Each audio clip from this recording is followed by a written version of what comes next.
My mother had the job of bringing up a family of 3 children. There was myself, my sister, my elder sister, who was 3 years older than me, and my brother, who was 3 years younger. Yeah, I remember sort of growing up and having a huge father.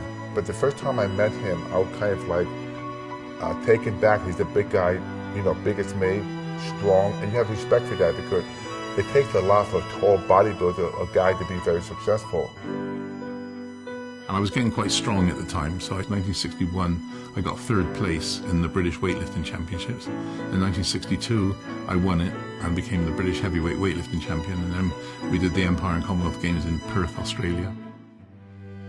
And then one day I was at a gymnasium in the West End, and he said to me one day, he said, look, he said we have a stunt agency, all wanting big men. The first film that David Prowse made for them, The Horror of Frankenstein, looked just a bit less luscious, a bit less lavish than the films that Hammer had been making just 6 months previously. I knew him because he had been the frontman for a road safety campaign called the Green Cross Code. But at one point he had a Bedford van, and he had it all painted with his figure on the side with the green cross and the little robot as well. Ladies and gentlemen, the real, the only, a true international legend, Mr. David Prowse! I got a phone call from my agent, and she said, can you go to the 20th Century Fox offices?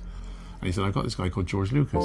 He's in my office. And he said, this is a film called Star Wars. And he said, I'd like you to consider playing one of 2 parts in the movie. Well, the first one's a character called Chewbacca. And I said, no, I don't fancy that very much, George. I said, what's the other one? He said, well, the other one's the big villain of the film, a character called Darth Vader, you see.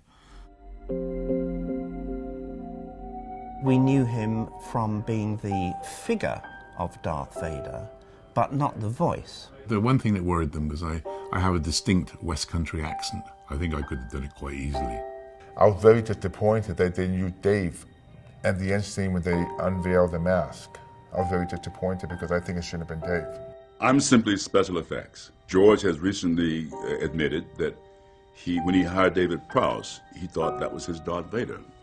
I really do. I mean, I could have, if given the opportunity,